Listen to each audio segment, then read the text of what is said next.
नमस्कार साथियों, मेरे YouTube चैनल में आप सभी का एक बार फिर से स्वागत है।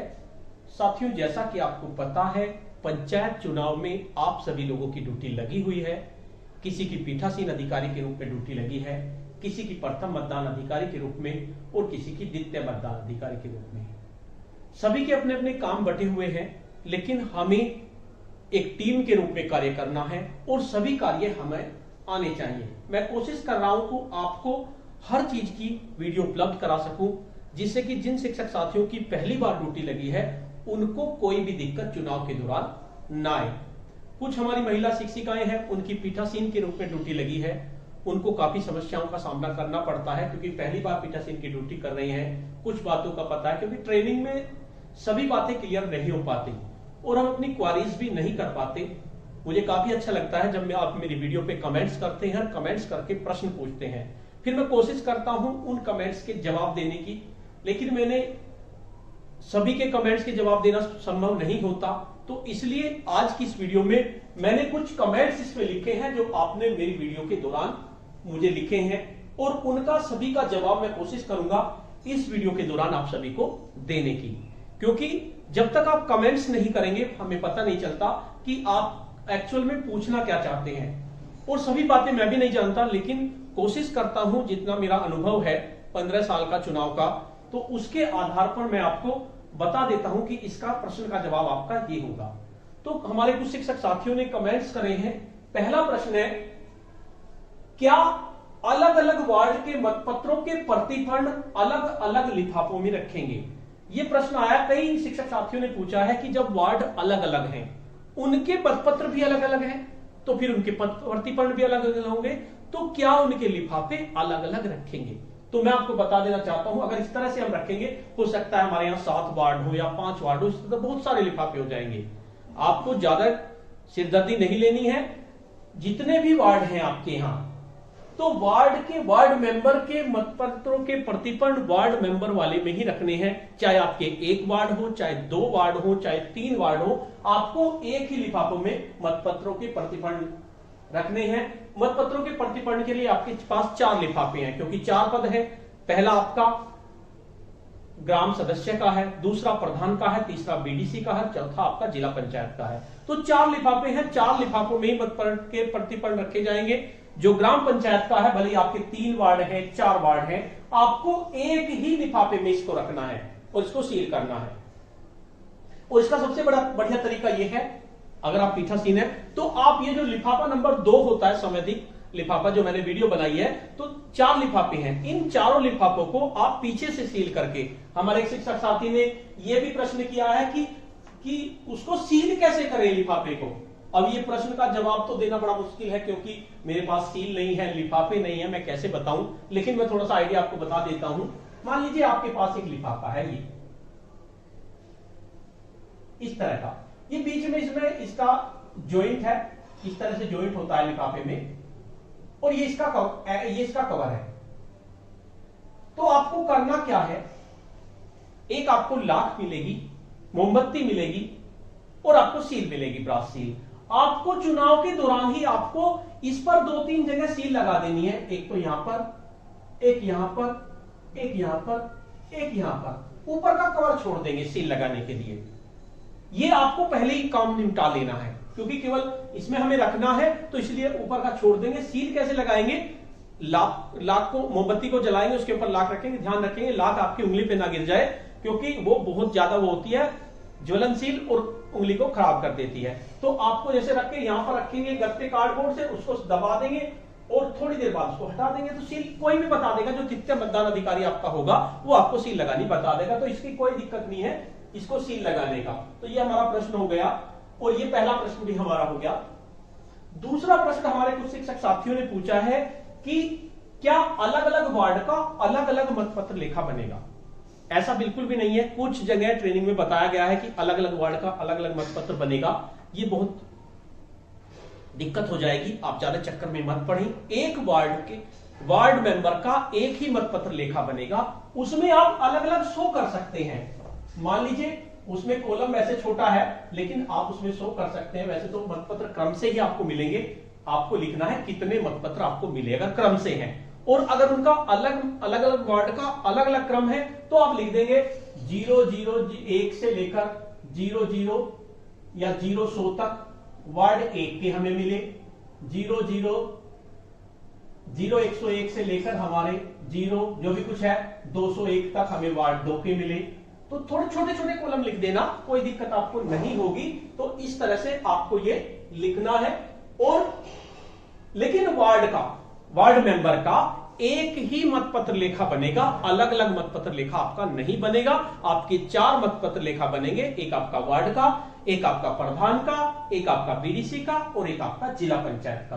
तो आपको अलग अलग मतपत्र नहीं बनाने, चार सेट बनेंगे, 4 सेट बनेंगे, 4 यानी 4 इंटू 4 ऐसे, यानी 4 सेट बनेंगे।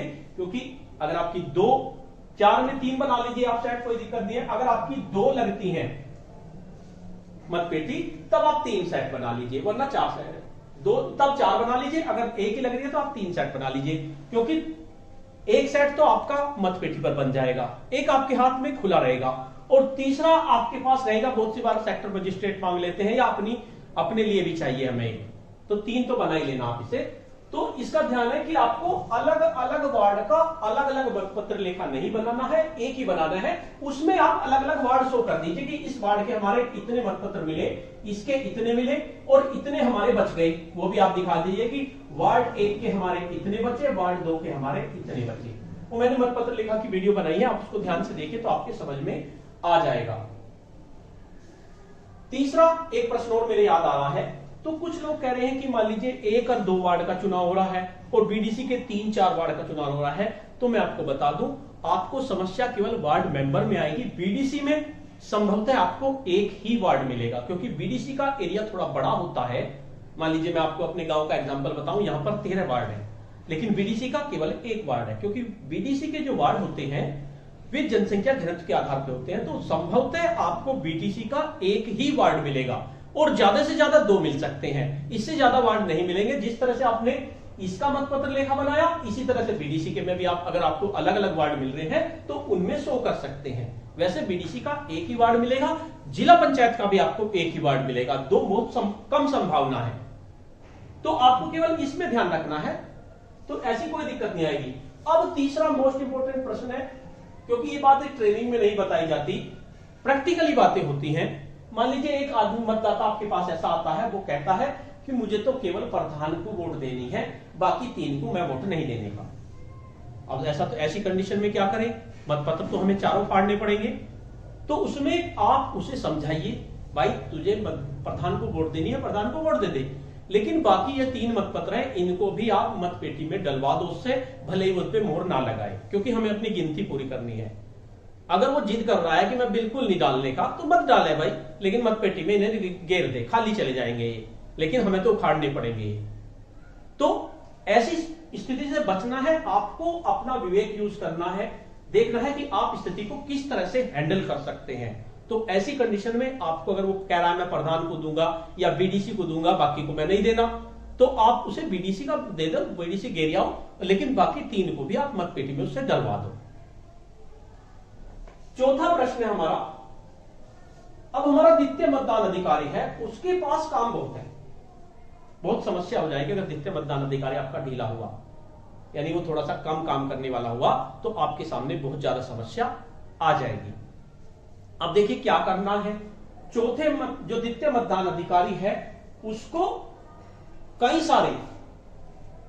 कई मतपत्र फाड़ने हैं। सबसे पहली बात तो 4 तो आपके सदस्य ही हैं, उनके मतपत्र उसको फाड़ने ही फाड़ने हैं अगर 1 वार्ड है।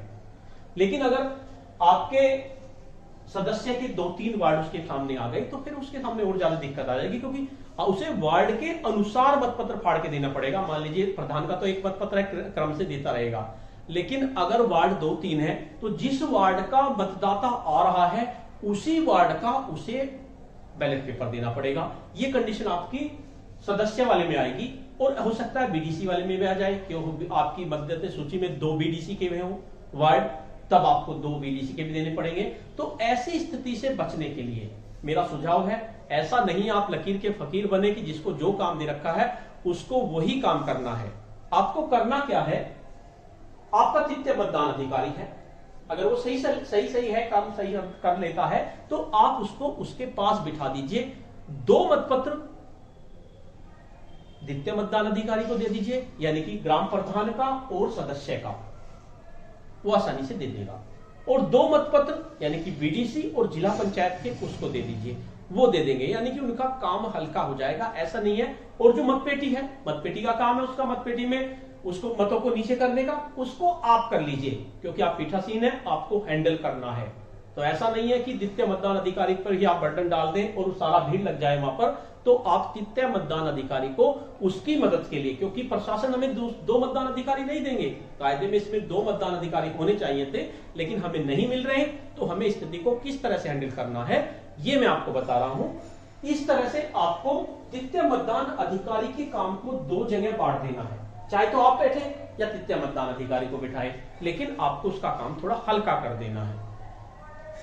नेक्स्ट है, एक बहुत महत्वपूर्ण प्रश्न है, दूसरी मतपेटी कब सील करनी है। वैसे तो आपकी एक ही मतपेटी लगेगी, अगर आप उसमें ढंग से उसको करते रहेंगे, बार बार पीटी से नीचे करते रहेंगे, एक मतपेटी में ही आपका काम चल जाएगा। लेकिन दूसरी मतपेटी की बात अगर आ जाए, तो जब आपको लगने लगे कि आपकी पहली मतपेटी भरने लगी है, ऐसा नहीं कि आप शुरू में उसको सील कर दें, पहले आप पहली मतपेटी को भरेंगे, उसके दौरान मतदान को आप ऐसे ही चलते रहें। जब आपको लगने लगे कि बिल्कुल भी काम नहीं चलेगा, कि आपकी मतपेटी भरने ही वाली है, तब आप वही प्रक्रिया चुनाव के दौरान कर सकते हैं। एक एजेंट को अंदर बुलाइए, उनके साइन करवा लीजिए, उन्हें दिखा दीजिए कि दूसरी मतपेटी खाली है। अब हम इस मतपेटी को तो सील कर रहे हैं, पहली वाली को, और दूसरी वाली को स्टार्ट कर रहे हैं सील करके। यानी जो प्रक्रिया आपको सीलिंग की प्रक्रिया है वो आपको करनी है। द्वितीय मतपेटी उनको दिखा देंगे, देखो तुम्हारे सामने इसको मैंने बंद कर दिया है, अब हमारी दूसरी मतपेटी चलेगी। और तब आपको वो घोषणा पत्र भी भरना पड़ेगा द्वितीय मतपेटी का। वैसे कोशिश यही करिए कि आपकी एक मतपेटी ही भरे, 2 ना भरे, वो जब से बेटर होगा, क्योंकि उसमें आपका मतपत्र लेखा का एक सेट और जोड़ना बांधना पड़ेगा हमें, तो वो दिक्कत हो जाएगी।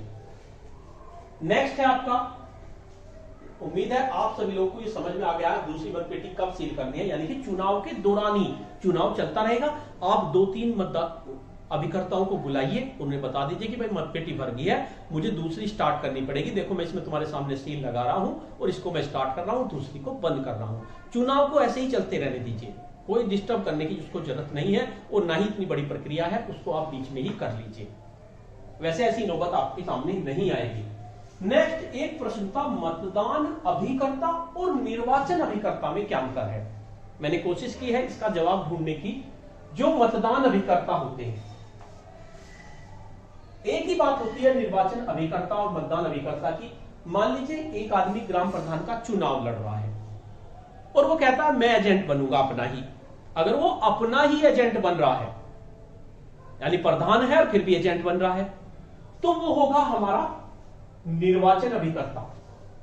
और लेकिन अगर प्रधान ने किसी और को कह दिया कि तू मेरा एजेंट बन जाए, तो वो होगा मतदान अभिकर्ता। दोनों की बात एक ही है, लेकिन पीठासीन की डायरी में इनके क्रमांक अलग अलग लिखे जाएंगे, वो मैंने पीठासीन की डायरी में आपको बता दिया है, तो इसमें कोई ज्यादा कंफ्यूजन होने की जरूरत नहीं है। मतदान अभिकर्ता और निर्वाचन अभिकर्ता एक ही है, वो अभिकर्ता ही है, उसका ऐसे ही फॉर्म भरा जाएगा, कोई इसमें अलग से कुछ नहीं है। और लास्ट लिफाफों को सील कैसे करें ये मैंने आपको बता दिया, क्योंकि मैं सील करके तो आपको बता नहीं सकता, ना मेरे पास मोहर है, और जब मेरे पास मोहर होगी तब मेरे पास टाइम नहीं होगा। तो ये आपको बता दिया है, आपका तृतीय मतदान अधिकारी आपको बता देगा किस तरह से आपको लिफाफों को सील करना है। तो साथियों, इस वीडियो में मैंने कोशिश की है हर संभव जवाब देने की इन प्रश्नों की। अगर आपकी क्वारी उसके बाद भी है तो आप वीडियो के कमेंट बॉक्स में अपनी क्वारी लिखिए, मैं आज का पार्ट नंबर 2 बना दूंगा, और मैं कोशिश करूंगा कि अपने अनुभव के आधार पर जो आपको मैं जवाब दे सकूं, बेहतर से बेहतर उसकी मैं कोशिश करता हूं। तो साथियों, आज की वीडियो में इतना ही। आपको ये वीडियो कैसी लगी? अगर आपको ये वीडियो अच्छी लगी और आप अपनी मेरी इन क्वारी से सेटिस्फाई हैं, तो वीडियो के कमेंट बॉक्स में जरूर लिखें, और इस वीडियो को लाइक करें, शेयर करें और वीडियो पे कमेंट्स करें। और अगर आप मेरे चैनल पे नए हैं, पहली बार मेरे चैनल को देख रहे हैं, तो चैनल को सब्सक्राइब कर लें और बेल के आइकन को प्रेस कर दें, जिससे कि आपको नेक्स्ट वीडियो का नोटिफिकेशन मिल सके। धन्यवाद।